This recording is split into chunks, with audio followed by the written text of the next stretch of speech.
those around her and helping others become techsperts in their own adventures. So, I have a question for you guys as I'm literally staring at 1, 2, 3, 4, 5 screens right now. Who has ventured into the wild world of vertical format live stream? And have you been brave enough to try your hand at simulcasting yet? Let's hear about your tales from the digital frontier. We're going to go to Manny first. Thank you so much, Dory. I'm really excited about what you're going to bring tonight, and I have no clue what you're going to be talking about. But the fact that you're talking about vertical format live streams, I'm excited about because I am trying to learn, as you know, to do widescreen and the vertical format at the same time.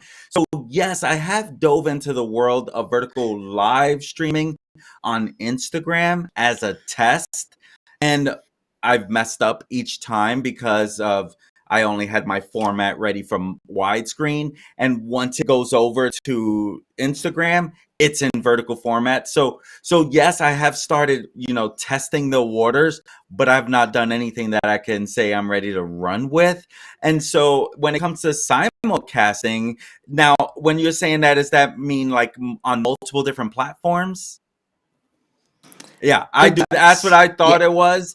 I do that literally every day. So yes, to answer that question. What about you, Kevin? Well, I have sort of delved into the vertical live stream just right from the Instagram app itself and from Facebook itself, but not as opposed to any kind of show. It's just more like a live daily vlog type of thing. That's how I've sort of done the vertical. But I haven't actually used any software to combine vertical and landscape types of shows. So I'm very curious about what Dory has to share with us tonight, and so excited because she's into the ECamm world, and me being a PC user, I'm learning everything like from scratch when you're talking about ECamm. So I'm excited to hear what you have to say. And if this is the type of content you'd like to see more of, please hit that red button and the little notification bell. That way you get to know whenever we go live.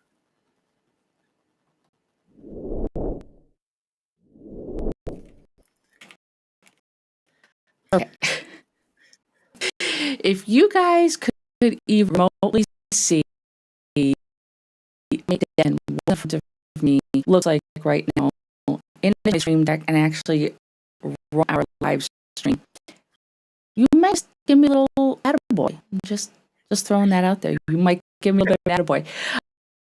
I wasn't fishing. I promise I wasn't fishing. Just checking right now to see if in fact our content is simulcasting the way I'm hoping it is. And so I'm just going to double check. See there. All right. I'm very excited. Oh, baby's got me. Okay. All right. So I'm going to close out of this so that I don't totally stress my network here. So really quick, before I dive into some of the demonstration stuff, and you might be wondering why I have some additional equipment in my scene here. I want to talk a little bit about why the idea of simulcasting might be something you as a content creator want to consider. So first of all, Manny asked a great question in his opening statement, wondering exactly what exactly do you mean by simulcasting? Well, simulcasting actually considers two things together. So the idea of simulcasting is sending your broadcast out simultaneously to multiple locations. Now, those locations can be different social media platforms, like, for example, YouTube, Facebook, X, Instagram, TikTok. I don't know. Can you live stream to TikTok? I'm not a TikToker, so I don't know. So the idea of sending a broadcast simultaneously to multiple locations. But in addition to that, the idea of sending the broadcast to multiple locations within one platform is really something that I have been incredibly interested in. In addition to everything else, my aunt is also calling at the same time. Wow. As if one other thing could be happening on this live stream. So I started down this rabbit hole of being able to figure out how to do a horizontal stream and a vertical stream at the same time. Initially, my thoughts were to try it for YouTube purposes. And the reason I wanted to do that was because I thought I could repurpose my content for things like YouTube Shorts or Instagram Reels or Facebook Reels. And so ECamm has been a wonderful resource for me. As you guys know, I have talked about ECamm oodles of times in the past. ECamm allows you the ability to ISO record multiple cameras and audio inputs. And I initially thought, oh, well, if I set up a secondary camera in portrait mode, I would be able to record both and then have two separate outputs. Unfortunately, that experiment did not work. So fast forward to a plugin that OBS put out, which had everybody in the content world all abuzz. And the idea of being able to stream a horizontal image and also send a separate feed to a vertical feed with a different layout caused everybody to start like, how can we do this? So the idea behind it is for us as content creators to be able to engage our audience with the most up-to-date methods out there, to give the audience what they want in terms of a user experience. There are a lot of people that view content on vertical platforms like Instagram or even just from YouTube on your phone in a vertical format. And so I started thinking about how to increase reach, how to grow your audience, how to increase engagement, and all of these things culminated in this test run that we are about to do tonight. So let me push forward with this. And I don't know what is going on, but my phone is literally blowing up right now. I really hope that everything is okay. So sorry, I'm a little disheveled with these calls that are forcing themselves in here. Maybe take it. If they call back again, I will. We'll take over, right, Kevin? Okay. Absolutely. Okay.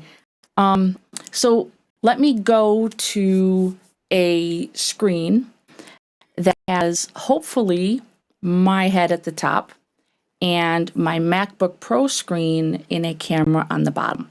Now, if you're watching from a vertical feed, you will not see my co-host on either side. You will only see the center of the scene. And the reason being is I wanted to kind of pull the curtain back a little bit and show you how exactly I accomplished this dual live stream that we have going on tonight. I don't think we're actually live on Instagram because I think I accidentally closed the tab and I messed that up. So that's okay. That's a trial for another time. But just to show you guys what's happening here, I have ECamm open on my MacBook Pro.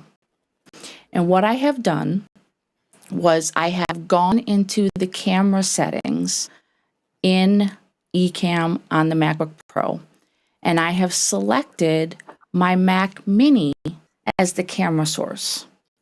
And in addition to that, if you guys can see my audio bar right here, you can also see that my audio is coming in through my Rodecaster Pro, through my ECamm production, which is happening on my main studio machine, my Mac Mini.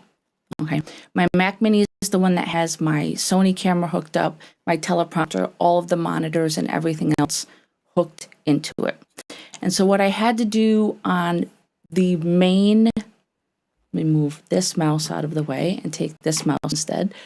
I had to do on the main production was send an output from this production to my other machine using NDI. Now, you can also use cables to do it, but I did not want to reroute my entire table.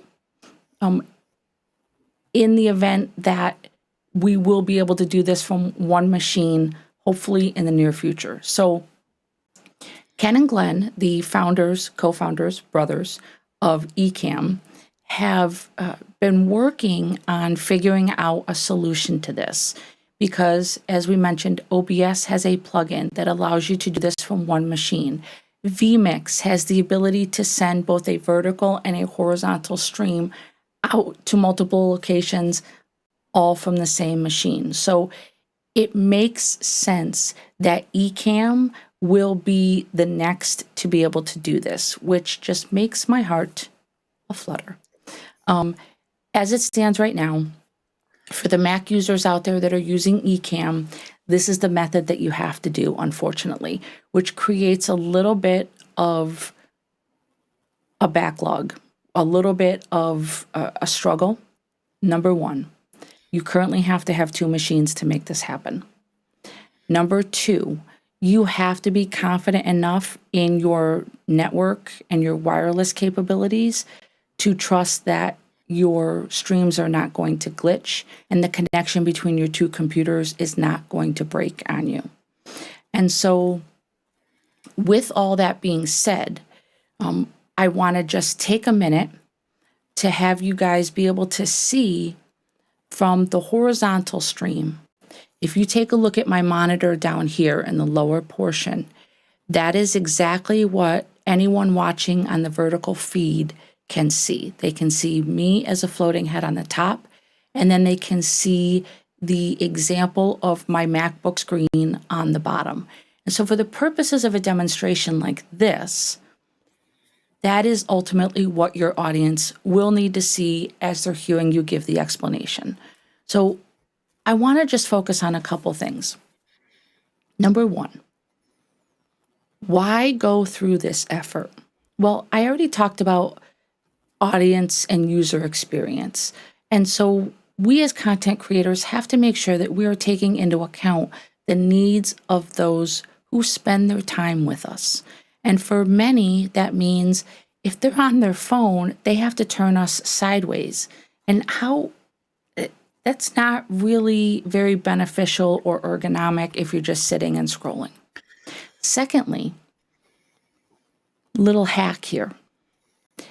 Doing a vertical stream to YouTube gives you the ability to show up in the YouTube vertical feed. In addition to that, there is a chance that you will also show up in the YouTube Shorts feed. Now, a couple things to point out. There is a different audience. I think we as content creators have to admit that there is a different audience that surfs the vertical videos and does the swiping versus those that specifically tune in for our long format and horizontal live streams. So we have the potential right now to be reaching people that have never seen our channel before and have no idea what our content is about.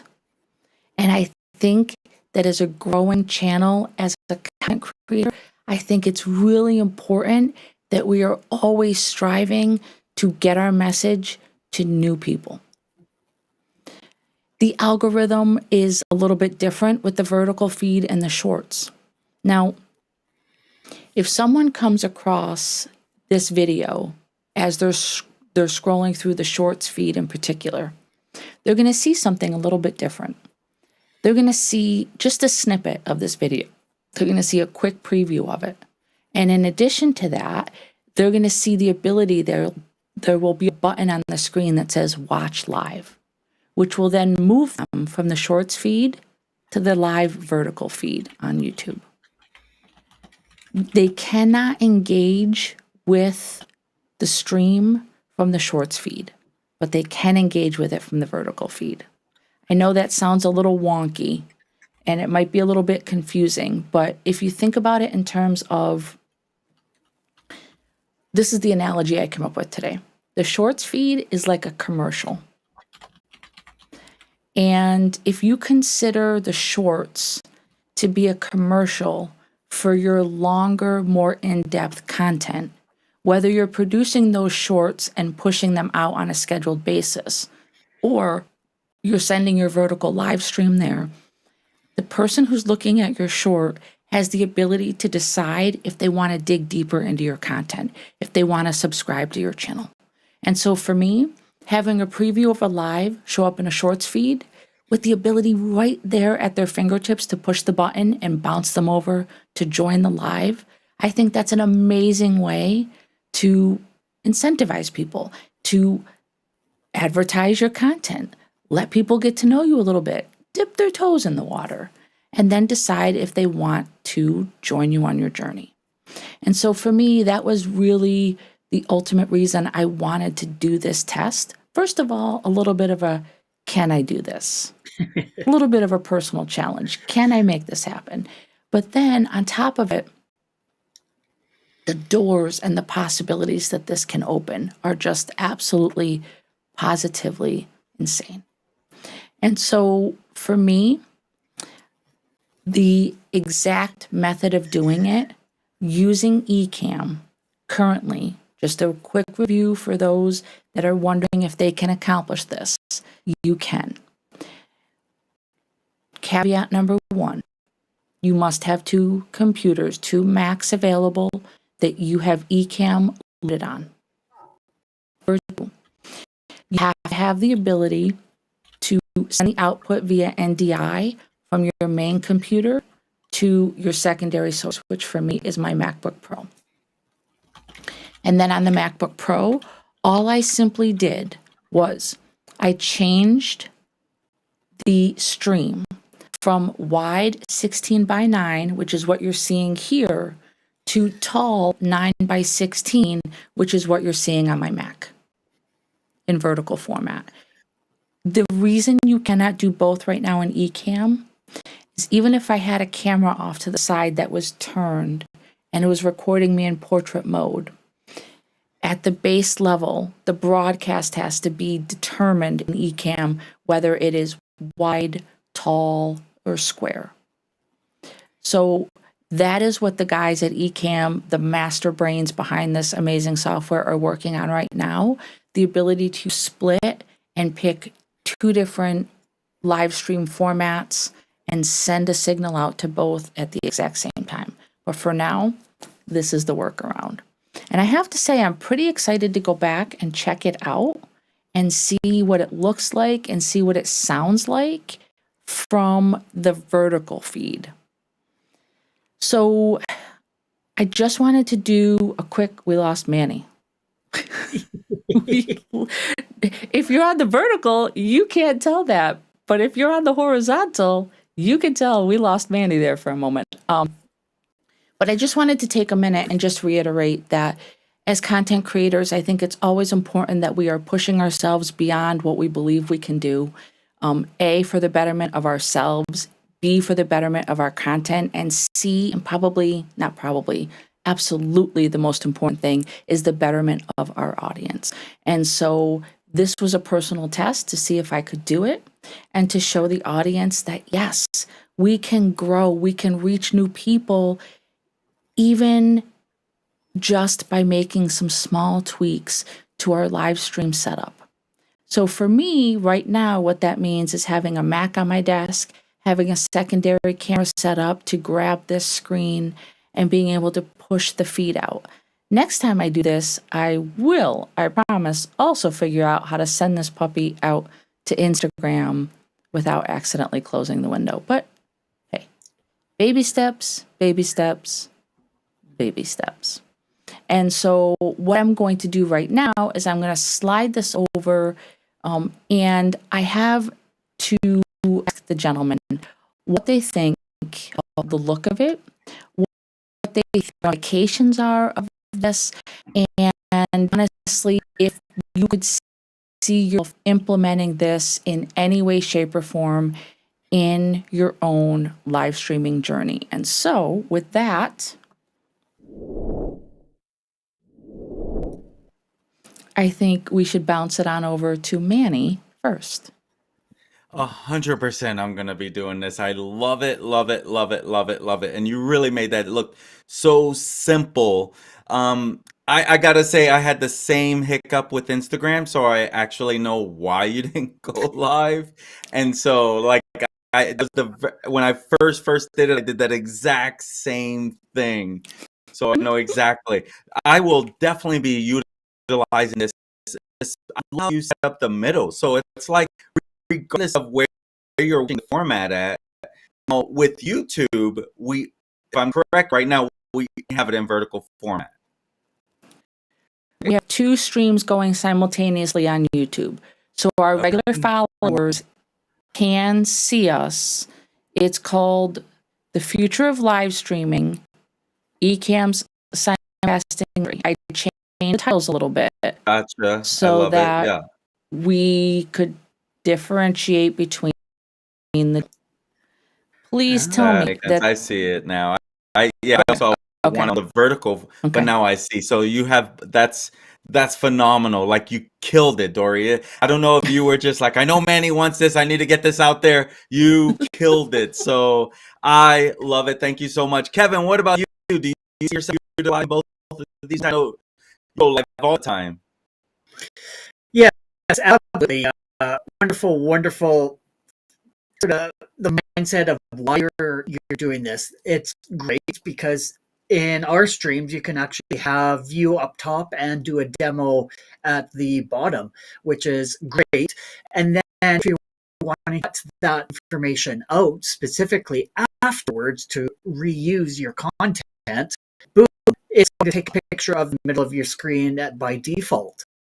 You don't even have to go into the formats using Opus to do screens. You can actually just use the one and boom, it's right there. So it's less edited on your end, so saving you more time once again. So definitely I am going to be using this. As I am a VX user, I need to get on the horse and figure out how to hit on VX for myself. So once again, wonderful content, Dory. I know there's going to be a lot of questions from people on what you do it. Like I see it, but how do you do it? So I didn't really want to get into I don't want to get too technical because I feel like sometimes when people see really cool, their initial instinct is actually, I can't do it.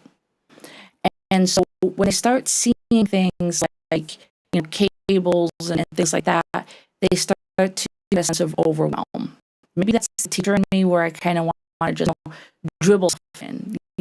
And so basically, it really doesn't require, if you do it exactly the way that I did, it does not require any additional cables running to your computers. Now, what I did was I plugged my Mac into my network access. I'm not running off Wi-Fi. Everything's running off of my network. That's just good practice when you're streaming.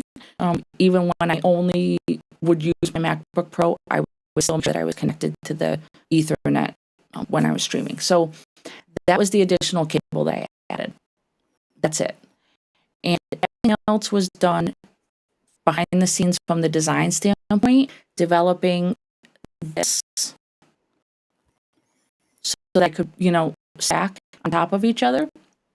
And then the only other thing that I did to modify tonight is just change up our comment so that it fit within the screen. Obviously, if you do this long term, you're going to want that text to be a larger size so that it fills more of the space vertically so people could read it. But I just played around with a little bit. But from a standpoint of connections, ECamm is so intuitive that if you have it running on both machines, it literally it finds it. All I did was in ECamm, I went to output specifically, and I went to NDI output, and I turned it on. And then on my MacBook Pro, when I opened ECamm, I went to camera, and in the camera settings, as you guys could see, DSpense Mini, ECamm Live in parentheses, showed up as a source. And it brought that, and it brought in my audio from my Rodecaster Pro, which is all coming through my professional grade equipment, my mic and my camera here. So what I'm going to do is I'm going to actually go over to this scene, and we'll look at. I'm going to make sure that I have everything. Looking there, I'll ask you a question. In terms of programming and scheduling on the YouTube, because now I've actually gone over now the two streams, so I have both the landscape and the vertical up.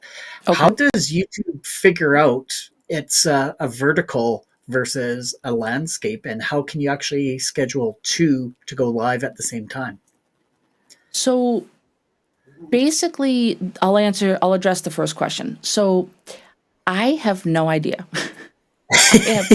I have no idea how, but I know that YouTube has something in its AI that recognizes a vertical video versus a horizontal. It recognizes that it's 9:16 and it automatically filters it into that vertical feed.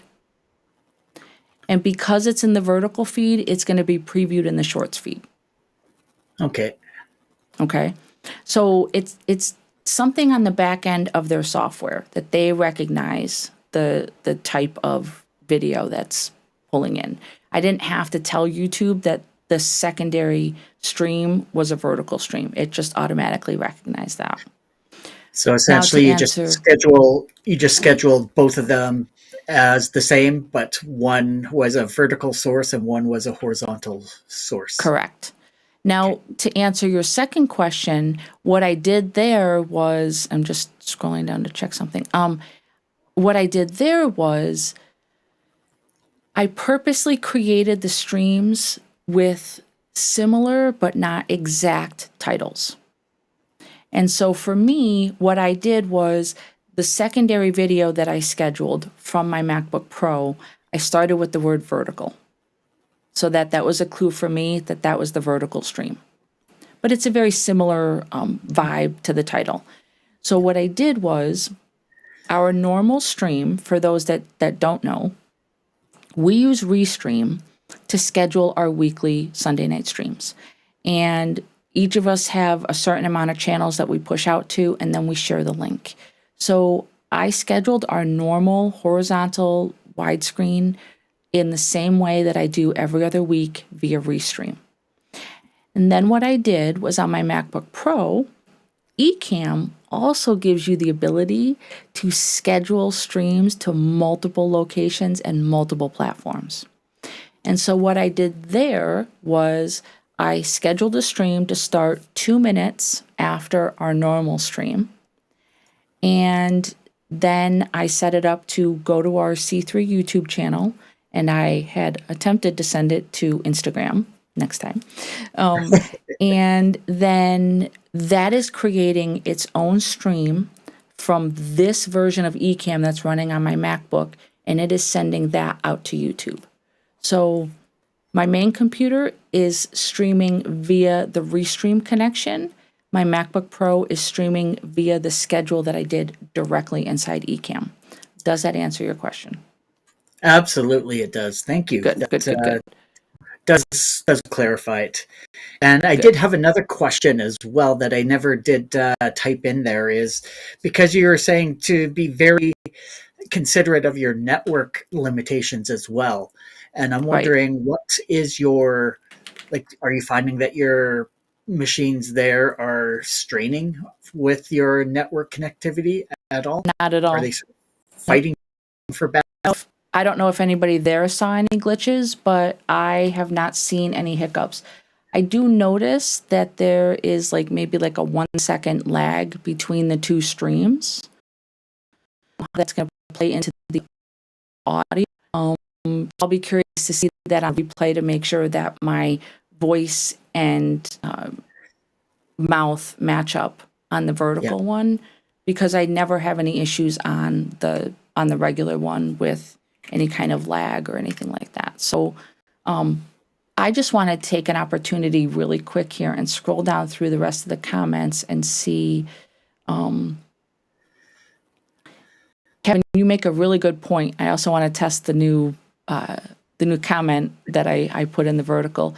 If they see a quick snippet on YouTube, make sure it is visually engaging.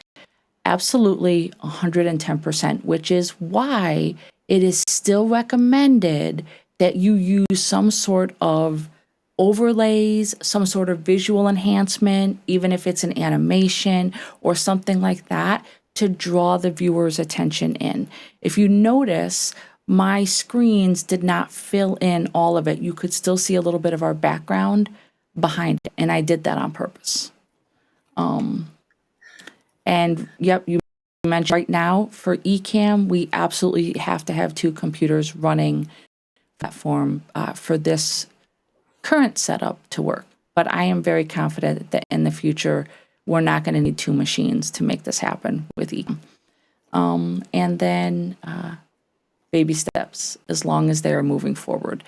I think, Kevin, that goes for absolutely everything that we do as content creators. And I think those are incredibly wise words to end on. So my question to both of you gentlemen is, do either of you have any last parting words before I wrap this up for tonight? I do have a quick question. Your output on the NDI output, was it 1080 that you did it at? I The did it at maximum? 1080. Yes, yep. Is it because the video was going to be 1080 or you just would default to that? So video NDI maxes at 1080, and we do not stream in 4K because it's, in my personal humble opinion, it's not necessary for this type of stream. We're not doing like graphic animations. We're not teaching, art or things that need that finite level of accuracy. So 1080 is what we stream at. So I have no issues pushing out the secondary stream at 1080 as well. Awesome. Awesome. Thank you. You are welcome. So if you are interested in using ECamm, maybe you're not ready to simulcast yet. Maybe you don't have that second machine, but if you're interested in checking out ECamm, I would strongly encourage you to look at a video that I did. Oh my gosh, it was way back in October of 2022 at this point, and ECamm is constantly making amazing updates to its software. It was entitled 3 Tips for Using ECamm Live for Solopreneurs like myself. Hopefully one of the guys can drop the link in the comments below. But with that being said, I think I'm going to send it on over to the guys. If I can find my button on my screen. My friends, that was some amazing content. I know I'm going to go back and watch and learn. And if this is the type of content that you enjoy, we would find it